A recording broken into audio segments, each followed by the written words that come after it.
იცით, ყოველ ჯერზე, როცა რამეს აკეთებთ ინტერნეტში, ვებგვერდს ხსნით, მეილს აგზავნით, სოციალურ ქსელს სკროლავთ, კულისებს მიღმა რაღაც უხილავი, მაგრამ ძალიან მნიშვნელოვანი პროცესი მუშაობს. ეს არის ერთგვარი მაგია, რომელიც ამ ყველაფერს, რასაც ინტერნეტს ვეძახით, შესაძლებელს ხდის. ხოდა დღეს სწორედ ამ სისტემაზე ვისაუბრებთ, დომენური სახელების სისტემაზე, ანუ მოკლედ რომ ვთქვათ, DNS-ზე. აი შეხედეთ, როცა ბრაუზერში კრებთ, ვთქვათ Microsoft.com-ს, თქვენ ხომ იყენებთ სახელს, რომელიც ჩვენთვის, ადამიანებისთვის მარტივია, მაგრამ საქმე იმაშია, რომ კომპიუტერებს ეს ენა საერთოდ არ ესმით.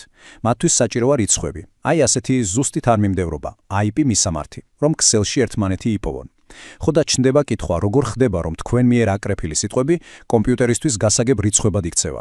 ეს არის ზუსტად ის მთავარი გამოცანა, რომელსაც დღეს ამოხსნით. კარგი, იმისთვის რომ ამ ყველაფერს თავი და ბოლო გავუგოთ, მოდით ასე დავგეგმოთ ჩვენი დღევანდელი საუბარი. ჯერ ვნახოთ, რას ნიშნავს ინტერნეტის სატელეფონო ცნობარი. მერე გავყვებით ერთი მოთხოვნის გზას, ვნახავთ, როგორ შენდება ეს სისტემა, როგორ იცავენ ამ ცნობარს და ბოლოს, რა თქმა უნდა, შევაჯამებთ, რატომაა ეს ყველაფერი ასე მნიშვნელოვანი. დავიწყოთ პირველი ნაწილით. მაშასე ინტერნეტის სატელეფონო ცნობარი, ანუ როგორ ითარხნება ჩვენთვის გასაგები სახელები კომპიუტერებისთვის გასაგებ რიცხვებად.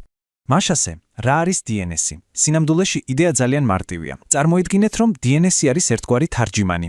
ის იღებს სახელს, რომელიც ჩვენ გვახსოვს მარტივად, მაგალითად, ნებისმიერი ვებგვერდის მისამართს და თარგმნის მას ციფრულ, რიცხობრივ IP მისამართად. ზუსტად ეს მისამართი ჭირდებათ კომპიუტერებს, რომ ქსელში ერთმანეთს დაუკავშირდნენ. სულ ესაა. ამ პროცესს კი პროფესიონალურ ენაზე სახელის გარდაქმნას, ანუ რეზოლუციას ეძახიან. და ალბათ ყველაზე კარგი ანალოგია, რაც კი შეიძლება მოვიფიქროთ, ეს არის სატელეფონო ცნობარი. დიახ, მთელი ინტერნეტის სატელეფონო ცნობარი. გახსოვთ ძველად როგორ იყო, ცნობარში ეძებდი ადამიანის სახელს და მის გვერდით ტელეფონის ნომერი ეწერა.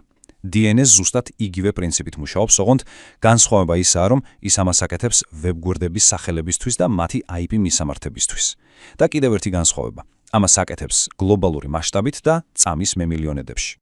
კარგი, ანალოგია გასაგებია, მაგრამ რეალურად რა ხდება, აი იმ მომენტში, როცა ვებ მისამართს ბეჭდავთ და Enter-ს აჭერთ.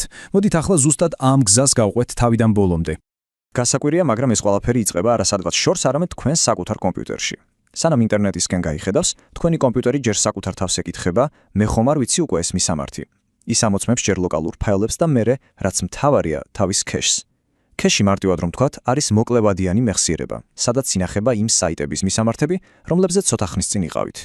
კი, მაგრამ რა ხდება მაშინ თუ მისამართი ამ ლოკალურ ჩანაწერებში არ არის? აი, სწორედ აქ იწყება ნამდვილი თავგადასავალი. თუ თქვენმა კომპიუტერმა პასუხი სახლში ვერ იპოვა, ის იძულებულია დახმარებისთვის გლობალურ DNS ქსელს მიმართოს. და აი ეს დიაგრამა ზუსტად გვაჩვენებს, როგორ გამოიყურება ეს პროცესი. შეხედეთ, თავი ისაა, რომ თქვენი კომპიუტერი, ანუ DNS კლიენტი, არ ცდილობს პასუხის მარტო პოვნას. არა, ის იწყებს ერთგვარ ჯაჭვურ რეაქციას. ეკითხება სხვადასხვა სპეციალიზებულ სერვერებს, რომელთაგან თითოეული მას პასუხთან ერთი ნაბიჯით აახლოვებს. ეს არის იერარქიული სისტემა, რომელიც DNS-ის საფუძველია. მოდით ახლა ეს პროცესი ნაბიჯ-ნაბიჯ დავშალოთ, რომ უფრო მარტივი იყოს. ესე იგი, პირველი, თქვენი კომპიუტერი ეკითხება თქვენი ინტერნეტ პროვაიდერის DNS სერვერს. თუ მან პასუხი არ იცის, ის მიმართავს root servers, ანუ ინტერნეტის ერთ-ერთ საძირკველს. root serveri პასუხობს: მე ზუსტი მისამართი არ ვიცი, მაგრამ ვიცი, ვინ არის პასუხისგებელი .com დომენებზე. აი მას კითხე. შემდეგ .com სერვერი მიგითითებთ უკვე კონკრეტული ვებგვერდის, მაგალითად Microsoft.com-ის საკუთარ სერვერზე. და ბოლოს სწორედ ეს სერვერი გაძლევთ ზუსტ IP მისამართს, რომელიც მთელ ამ ჯაჭვს უკან გამოივლის და თქვენს კომპიუტერში ბრუნდება. და ეს ყველაფერი წარმოიდგინეთ თვალის დახამხამებაზე სწრაფად ხდება. ამ პროცესში რეალურად ორი ტიპის საუბარი მიდის. პირველი არის თქვენი კომპიუტერის მოთხოვნა. ის თავის პირველ კონტაქტს, ანუ პროვაიდერის სერვერს ეუბნება: გთხოვ, მომინახე ეს მისამართი და პასუხი მომიტანე, ანუ სრულად ავალებ საქმეს. ამას რეკურსიული მოთხოვნა ქვია, მაგრამ აი სერვერები ერთმანეთს სხვანაირად ელაპარაკებიან. მათი საუბარი უფრო ასეთია: მე არ ვიცი, მაგრამ შემდეგი ვისაც უნდა კითხო, აი ის არის. ეს არის იტერაციული მოთხოვნა და ზუსტად ეს სისტემა ანაწილებს სამუშაოს ძალიან ეფექტურად მთელ გლობალურ ქსელში. კარგი, ახლა უკვე ვიცით, როგორ მუშაობს ეს ყველაფერი. მაგრამ მოდით, ერთი წამით კულისებს მიღმა შევიხედოთ და ვნახოთ, ვინ და როგორ აშენებს და მართავს ამ უზარმაზარ სისტემას. უნდა გვესმოდეს, რომ DNS-ი არ არის რაღაც, რაც ერთხელ შეიქმნა და თავისით მუშაობს. არავითარ შემთხვევაში. ის მუდმივ მართვას და ყურადღებას მოითხოვს. აი, სწორედ აქ შემოდიან IT პროფესიონალები, ქსელის ადმინისტრატორები, რომლებიც ყოველდღიურად მუშაობენ, რომ ეს კრიტიკულად მნიშვნელოვანი სერვერები დააყენონ, განაახლონ და რაც მთავარია დაიცვან. სერვერები, რომლებზეც ფაქტობრივად მთელი ჩვენი ინტერნეტ ცხოვრებაა დამოკიდებული. და ამ საქმის გასაკეთებლად მათ როგორც წესი ორი ძირითადი გზა აქვთ. მარცხნივ ხედავთ გრაფიკულ ინტერფეისს, სადაც ყველაფერი ვიზუალურად, ღილაკებით და მენუებით იმართება. ეს უფრო მარტივი და ინტუიციურია. მარჯვნივ კი გვაქვს ბრძანებების ველი, ანუ PowerShell. აქ უკვე ადმინისტრატორები კოდს წერენ, რაც მათ საშუალებას აძლევს რუტინული და რთული ამოცანები ავტომატურად და ბევრად უფრო სწრაფად შეასრულონ. ანუ გვაქვს კლიკები კოდის წინააღმდეგ. კარგი, სისტემა ავაწყვეთ მუშაობს, მაგრამ ახლა ყველაზე მნიშვნელოვანზე გადავიდეთ, უსაფრთხოებაზე. თუ კი DNS მართლაც ინტერნეტის სატელეფონო ცნობარია, მაშინ ხომ წარმოგიდგენიათ, რამდენად კრიტიკულია მისი დაცვა. დაუბრუნდეთ ჩვენ სატელეფონო ცნობრის ანალოგიას. წარმოიგინეთ ერთი წამით, რა მოხდებოდა ვინმეს, რომ ამ ცნობარში თქვენი ბანკის ნომერი ჩუმად შეეცვალა და თაღლითის ნომერი ჩაეწერა. თქვენ ბანკში დარეკავდით, მაგრამ სინამდვილეში თაღლითს დაუკავშირდებოდით. ხომ საშინელებაა? ზუსტად იგივე საფრთხე არსებობს DNS-შიც. საიდან ვიცით, რომ IP მისამართი, რომელსაც ვიღებთ, ნამდვილად სწორია და არა რომელიღაც მავნე საიტის მისამართი? და აი ამ პრობლემის გადაწყვეტა არის ტექნოლოგია, რომელსაც DNSSEC, ანუ DNS-ის უსაფრთხოების გაფართოებები ჰქვია.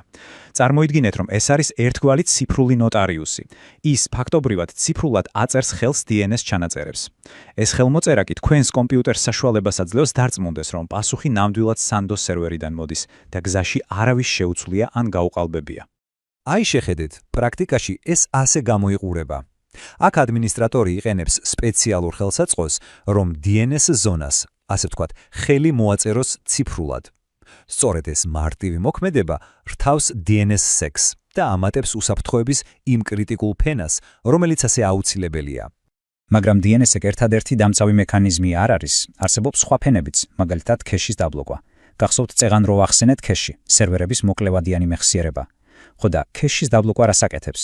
ის ფაქტობრივად ბოქლომს ადებს ამ მეხსიერებაში შენახულ სწორ ინფორმაციას და არავის აძლევს უფლებას ის შეცვალოს, სანამ მისი ვარგისიანობის ვადა არ გავა. ეს კიდევ ერთი პატარა, მაგრამ მნიშვნელოვანი დეტალია, რომელიც თავდამსხმელებს ცხოვრებას ურთულებს. და აი, მივედით ფინალამდე. ამდენი ტექნიკური დეტალის შემდეგ ალბათ ჩნდება კითხვა. რატომ არის ეს ყველაფერი ასეთი მნიშვნელოვანი? რატომ უნდა გვაინტერესდეს ეს ყველაფერი? მოკლედ, თუ კი ამ ყველაფრიდან მხოლოდ სამი მთავარი იდეის წაღება გინდათ, აი ესენია. პირველი, DNS არის ინტერნეტის უხილავი, მაგრამ აუცილებელი თარჯიმანი. ის სახელებს რიცხვებად აქცევს. მეორე, ყოველი ვებ მისამართის აკრეფა იწვევს ელვისებურ გლობალურ მოგზაურობას. და მესამე, რაც ყველაზე მთავარია, ამ სატელეფონო ცნობარის დაცვა პირდაპირ ნიშნავს ჩვენი ციფრული სამყაროს დაცვას. და იცით რა არის ამ ყველაფერში ყველაზე გასაოცარი? ის რომ ეს ფუნდამენტური სისტემა, რომელზეც ფაქტობრივად მთელი თანამედროვე ინტერნეტი დგას, უკვე 40 წელზე მეტია რაც არსებობს. ეს უბრალოდ წარმოუდგენელია და მის გენიალურად მარტივ და მავდროულად გამძლე არქიტექტურაზე მეტყველებს. ასე რომ, მიუხედავად იმისა, რომ DNS 10 წლების განმავლობაში ერთგულად გვემსახურება, არ უნდა დაგვაუწყდეს, რომ ინტერნეტი მუდმივად ვითარდება. შნება ახალი გამოწვევები, უსაფრთხოების, პირადი მონაცემების დაცვის, სისწრაფის კუთხით. ეს კი ბუნებრივად გვიტოვებს ერთ ძალიან საინტერესო კითხვას. თუ კი ეს სატელეფონო ცნობარი უკვე 40 წლზე მეტისაა, როგორი იქნება მისი შემდეგი, მომავალი თაობა?